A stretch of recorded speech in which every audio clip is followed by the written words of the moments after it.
Hello friends, welcome to Kalyani's உலகம். ஹானஸ்ட்டாக சொல்கிறாங்க, mutton biryani அவ்வளோ சூப்பராக இருந்தது. நான் எப்படி செஞ்சேனோ அதை அப்படியே உங்ககிட்ட சொல்கிறேன். நீங்களும் அதே மாதிரி செஞ்சு பாருங்கள். மட்டன் பிரியாணி சூப்பராக இருக்கும். செய்யலாமா? அதுக்கு முதல்ல ஸ்டவ் ஆன் பண்ணி கனமான பாத்திரம் வச்சுக்கோங்க. அதில் 100 கிராம் அளவுக்கு எண்ணெய் சேர்த்துக்குங்க. எண்ணெய் காஞ்ச பிறகு பட்டை, கிராம்பு, ஏலக்காய், வாசனை பொருட்கள் எல்லாம் சேர்த்துக்குங்க. அதோடவே ஒரு 3 மீடியம் சைஸ் வெங்காயத்தை மெல்லியதாக நறுக்கிட்டு சேர்த்துக்குங்க. வெங்காயத்தை நல்லா பொறுமையாக வதக்கிக்குங்க.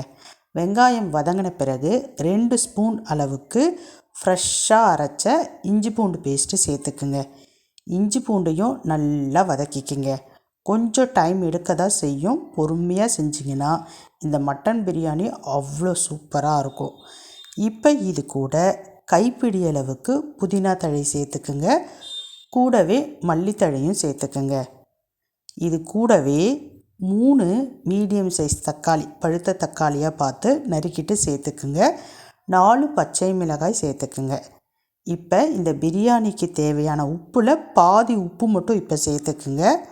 ஒரு 3/4 ஸ்பூன் அளவுக்கு தனி மிளகாய்த்தூள், 1/4 ஸ்பூன் அளவுக்கு கரம் மசாலா, ஒரு சிட்டிகை அளவுக்கு மஞ்சத்தூள், ஒரு 50 கிராமுக்கு கொஞ்சம் கூடுதலாக தயிர் சேர்த்துக்குங்க. நல்லா வதக்கிக்குங்க. இந்த தக்காளி நல்லா குழைய வதங்கி வரணும். இதில் எல்லாமே வதங்கிறதுக்கு டைம் கொஞ்சம் எடுக்கும். பொறுமையாக வதக்கிக்குங்க.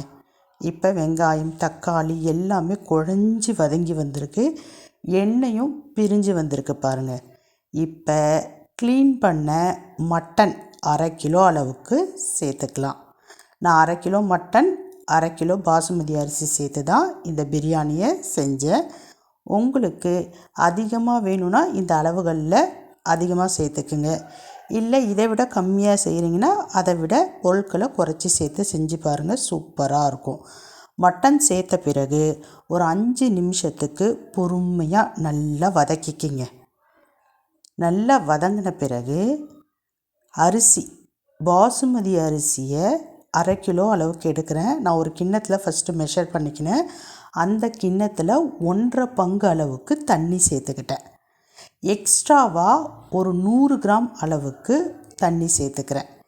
ஏன்னா இதை நான் தம் போட போகிறது கிடையாது, குக்கரில் விசில் விட போகிறது கிடையாது. நல்லா கொதிக்க வச்சு டபரா ஸ்டைலில் தான் நான் செஞ்சு காமிக்க போகிறேன். இப்போ இதை எல்லாத்தையும் நல்லா மிக்ஸ் பண்ணிக்கிங்க. உப்பு மட்டும் பாதி உப்பு தான் போட்டிருக்கோம். மற்றது எல்லாமே கரெக்டாக இருக்கா அப்படின்றத செக் பண்ணிக்கிங்க. அதாவது காரம், புளிப்பு இது எல்லாமே கரெக்டாக இருக்கான்னு செக் பண்ணிக்கிங்க. இப்போ இந்த ஸ்டேஜில் தான் நான் அரிசியை எடுத்து ஊற போட போகிறேன். பாசுமதி அரிசியை 1/2 கிலோ அளவுக்கு எடுத்து நல்லா கழுவிட்டு 2-3 டைம் கழுவிட்டு தண்ணி ஊற்றி ஊற வச்சிடுங்க. 20 நிமிஷம் ஊறணும். இப்போ இதை ஓரமாக எடுத்து வச்சிடலாம். இப்போ நான் ஒரு தட்டு எடுத்துக்கிறேன். குக்கர் மூடியவே எடுத்து சும்மா மேலாக்க அப்படியே வச்சு ஒரு 10 நிமிஷத்துக்கு ஹை ஃப்ளேமில் நல்லா கொதிக்க விட்டுட்டேங்க. 10 நிமிஷம் கழித்து மறுபடியும் அந்த குக்கரை தலைகீழாக திருப்பி போட்டு ஃப்ளேமை மீடியத்துக்கு மாற்றிட்டேன். மறுபடியும் ஒரு 10 நிமிஷத்துக்கு அப்படியே விட்டுட்டேன். 20 நிமிஷம் ஆயிடுச்சா? இப்போ ஓப்பன் பண்ணி காமிக்கிறேன் பாருங்கள். தண்ணியும் லைட்டாக வற்றி இருந்தது. அதே சமயம் மட்டன் வெந்திருக்கா அப்படின்றது தான் முக்கியம். இப்போ நான் மட்டனை எடுத்து காமிக்கிறேன், எந்த அளவுக்கு இருக்குதுன்னு சொல்லிட்டு பாருங்கள். செக் பண்ணிக்கலாம். பாருங்கள், மட்டன் பீஸ்லாம் வெந்தா மாதிரி தான் இருக்குது. இருந்தாலும் நம்ம கொஞ்சம் ப்ரெஸ் பண்ணி பார்த்து வெந்திருக்கா அப்படின்றத செக் பண்ணிக்கலாம். சூடாக இருக்குது அப்படின்றதுனால நான் ஒரு கிண்ணத்தில் போட்டிருக்கேன். பாருங்கள், வெந்திருக்கு.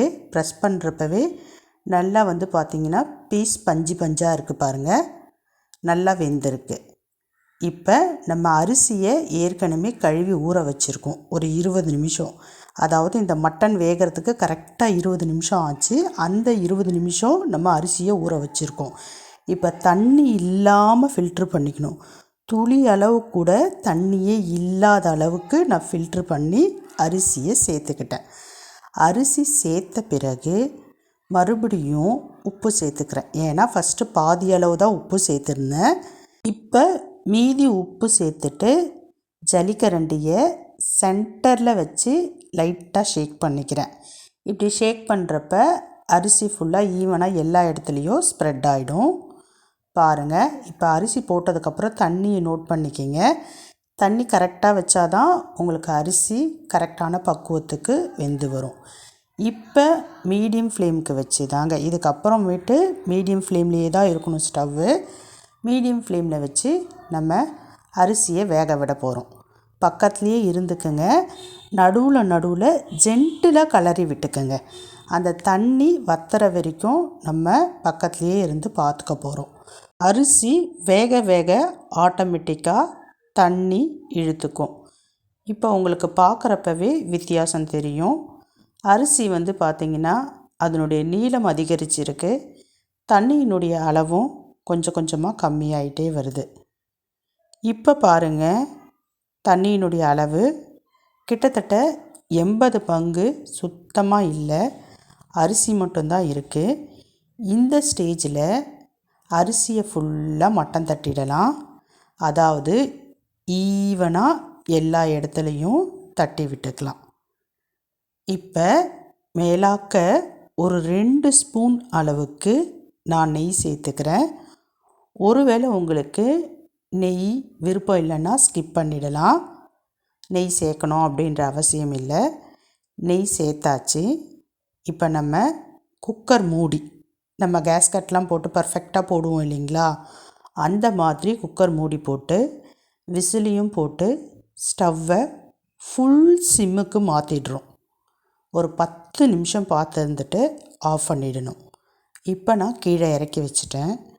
மறுபடியும் ஒரு 10 நிமிஷம் வெயிட் பண்ணிவிட்டு அதுக்கப்புறமேட்டு ஓப்பன் பண்ணுறேன். பாருங்கள் எப்படி இருக்குது. பாசுமதி அரிசி எல்லாம் குச்சி குச்சாக மேலே நின்றுக்கிட்டு இருக்கு பாருங்கள். எப்போவுமே பாசுமதி அரிசிலாம் செங்குத்து வாக்கில் குச்சி குச்சாக இருந்தாலுமே பர்ஃபெக்டாக வெந்திருக்குன்னு சொல்லிட்டு அர்த்தம். சூப்பராக வெந்திருக்கு பாருங்கள். அரிசி எந்த இடத்துலையும் அடிப்பிடிக்கவே இல்லை. நல்லா அப்படியே உதிரி உதிரியாக இருக்குது. கலருக்குன்னு சொல்லிட்டு நம்ம தனியாக எந்த கலருமே சேர்க்கலை. ஆனால் எவ்வளோ கலர்ஃபுல்லாக இருக்குது பாருங்கள். இப்படி தாங்க நான் செஞ்சேன். இதே மாதிரியே நீங்களும் செஞ்சு பாருங்கள். மட்டன் பிரியாணி சும்மா சூப்பராக இருக்கும். இப்போ நான் கிளம்பட்டுமா? மறக்காமல் செஞ்சு பார்த்துட்டு எப்படி வந்தது அப்படின்றத கமெண்ட் செக்ஷனில் சொல்லுங்கள். இப்போ நான் கிளம்புறேன். பாய்.